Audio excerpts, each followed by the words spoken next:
السلام علیکم ورحمۃ اللہ وبرکاتہ۔ دعا کی قبولیت میں بیسیکلی جو چیز امپورٹنس رکھتی ہے وہ اللہ تعالیٰ کے ساتھ دعا کرنے والے کا تعلق، انسان کے اندر کی کیفیت، جس کو قرآن مجید میں اضطرار اور ابتحال سے تعبیر فرمایا گیا ہے، یہ چیزیں بہت امپورٹنس رکھتی ہیں۔ انسان عاجزی کے ساتھ، انکساری کے ساتھ دعا کرے، پورے یقین کے ساتھ دعا کرے،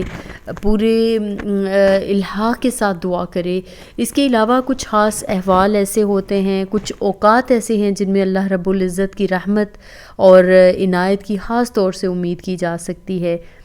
کچھ احادیث میں رسول اللہ صلی اللہ علیہ وآلہ وسلم نے ان خاص اوقات کی نشاندہی فرمائی ہے، ان احوال کی نشاندہی فرمائی ہے۔ حضرت ارباز بن ساریہ رضی اللہ تعالیٰ عنہ سے روایت ہے، حدیث کا مفہوم ہے، رسول اللہ صلی اللہ علیہ وآلہ وسلم نے فرمایا کہ جو بندہ فرض نماز پڑھے اور اس کے بعد دل سے دعا کرے تو اس کی دعا قبول ہوگی۔ اسی طرح جو آدمی قرآن مجید ختم کرے اور دعا کرے تو اس کی دعا بھی قبول ہوگی۔ نماز اور خاص کر فرض نماز کی اگر بات کی جائے تو اس کے بعد جب وہ نماز مکمل کر لیتا ہے، قرآن پاک کی تلاوت کے وقت انسان اللہ تعالیٰ کے ان اوقات میں بہت قریب ہوتا ہے، اللہ تعالیٰ سے ہم کلام ہوتا ہے۔ ہاں، شرط کیا ہے کہ نماز اور تلاوت جو ہیں وہ صرف صورت کی نہیں ہوں، دکھاوے کی نہیں ہوں، بلکہ حقیقت میں انسان اللہ سے ہم کلام ہوا ہو۔ تو یہ دونوں عمل بندہ مومن کی معراج ہیں، اور ان دونوں کے مکمل ہونے پر بندہ اللہ تعالیٰ سے جو بھی دعا کرے گا وہ دعا اس کا حق رکھتی ہے کہ رحمت الہی خود آگے بڑھ کر اس کا استقبال کرے۔ اسی طرح ایک اور حدیث کا مفہوم ہے، حضرت انس رضی اللہ تعالیٰ عنہ سے روایت ہے کہ رسول اللہ صلی اللہ علیہ وآلہ وسلم نے فرمایا، اذان اور اقامت کے درمیان دعا رد نہیں ہوتی، قبول ہی ہوتی ہے۔ ایسے ہی ایک اور حدیث کا مفہوم ہے جس میں رسول اللہ صلی اللہ علیہ وآلہ وسلم نے کچھ ایسے اوقات کی نشاندہی فرمائی ہے کہ جن میں خصوصیت کے ساتھ دعائیں قبول ہوتی ہیں۔ حضرت ابو امامہ رضی اللہ تعالیٰ عنہ سے روایت ہے، رسول اللہ صلی اللہ علیہ وآلہ وسلم نے فرمایا، 4 موقع ہیں کہ جن میں دعا خصوصیت سے قبول ہوتی ہے۔ پہلا وقت کون سا ہے؟ راہ خدا میں جنگ کے وقت۔ پھر اس کے بعد حدیث کے مفہوم کے مطابق جس وقت آسمان سے بارش ہو رہی ہو، رحمت کا سماع ہو، اور نماز کے وقت جب کعبۃ اللہ سامنے نظر آ رہا ہو، نظر کے سامنے ہو۔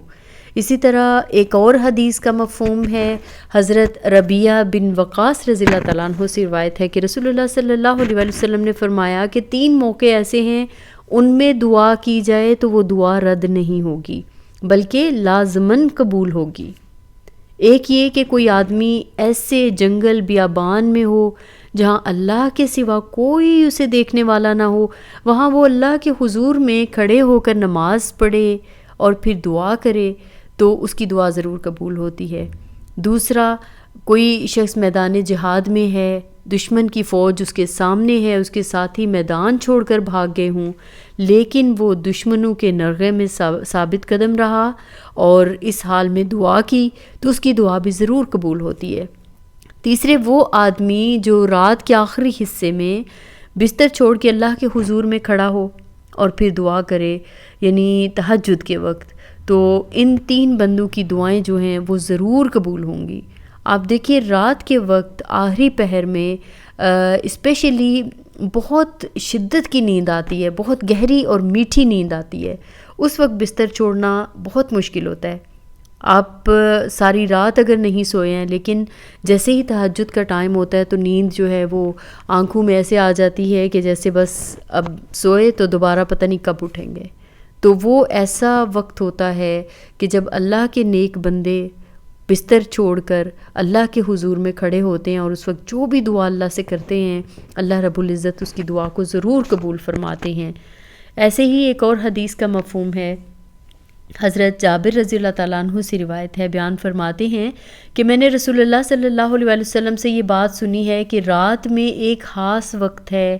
جو مومن بندہ اس وقت میں اللہ تعالیٰ سے دنیا یا آخرت کی کوئی خیر یا بھلائی مانگے گا تو اللہ تعالیٰ اس کو ضرور عطا فرما دے گا، اور اس میں کسی خاص رات کی خصوصیت نہیں بلکہ اللہ کا یہ کرم ہر رات میں ہوتا ہے۔ حضرت ابو ہریرہ رضی اللہ تعالیٰ عنہ کی وہ حدیث یعنی تہجد کے بارے میں ایک بڑی مشہور حدیث ہے، جس میں ارشاد فرمایا گیا ہے کہ جب رات کا آخری تہائی حصہ باقی رہ جاتا ہے، اللہ رب العزت ہر رات آسمان دنیا کی طرف نزول فرماتے ہیں، اور خود اللہ رب العزت کی طرف سے پکار ہوتی ہے کہ کوئی ہے مانگنے والا کہ میں اس کو عطا کروں، کوئی ہے بخشش چاہنے والا کہ میں اس کی بخشش کا فیصلہ کروں، کوئی ہے مجھ سے دعا کرنے والا کہ میں اس کی دعا قبول کروں۔ اب اگر اس حدیث کی روشنی میں دیکھا جائے تو یہ بات اور بھی کلیئر ہو جاتی ہے کہ حضرت جابر رضی اللہ تعالیٰ عنہ کی حدیث میں جو ہر رات میں قبولیت دعا کے جس وقت کا ذکر کیا گیا ہے وہ رات کا آخری حصہ ہے، وہ تہجد کا وقت ہے۔ تو اب ان احادیث سے جو ہمیں چیز سمجھ آتی ہے، دعا کی قبولیت کے جن خاص اوقات کا پتہ چلتا ہے، احوال کا پتہ چلتا ہے، وہ فرض نمازوں کے بعد دعائیں قبول ہوتی ہیں، ختم قرآن کے بعد، یعنی جب آپ نے قرآن پاک کی تلاوت کے بعد جب آپ دعا کریں گے وہ دعا ضرور قبول ہوگی، فرض نماز پڑھ کے جب بھی دعا کریں گے وہ ضرور قبول ہوگی انشاءاللہ۔ اذان اور اقامت کے درمیان جو دعا کی جاتی ہے وہ بھی ضرور قبول ہوتی ہے۔ اذان کے بعد جب کچھ ٹائم ہوتا ہے، شاید 5 یا 10 منٹ ہوتے ہیں، اس کے بعد اقامت ہوتی ہے، تو وہ اذان اور اقامت کے درمیان جو ٹائم ہوتا ہے وہ دعا کی قبولیت کا ٹائم ہوتا ہے۔ اسی طرح میدان جہاد میں جنگ کے وقت اور باران رحمت کے نزول کے وقت، جس وقت اللہ رب العزت کا کعبہ آنکھوں کے سامنے اور آپ نماز پڑھ رہے ہیں، وہ وقت دعا کی قبولیت کا ہوتا ہے۔ پھر اس کے علاوہ ایسے جنگل بیابان میں نماز پڑھ کر جہاں پر اللہ کے سوا کوئی دیکھنے والا نہ ہو، ایسے ہی میدان جہاد میں جب کمزور ساتھیوں نے بھی ساتھ چھوڑ دیا ہو اور انسان دشمنوں کے نرغہ میں اکیلا رہ جائے تو اس وقت بھی دعا ضرور قبول ہوتی ہے۔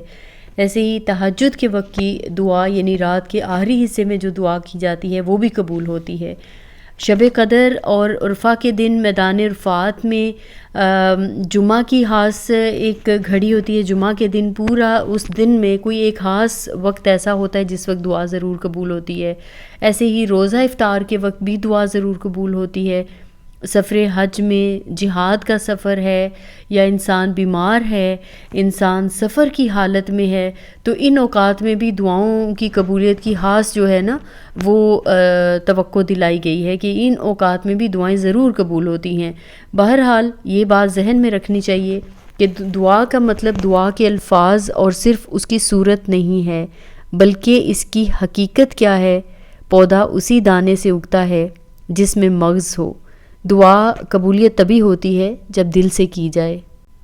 یقین کے ساتھ دعا کی جائے، الہا کے ساتھ، عاجزی کے ساتھ دعا مانگی جائے تو وہ دعائیں ضرور قبول ہوتی ہیں۔ اللہ رب العزت سب کی دل کی حاجات قبول فرمائے اور سب کی دعائیں ضرور قبول فرمائے۔ آمین۔ جزاکم اللہ خیر۔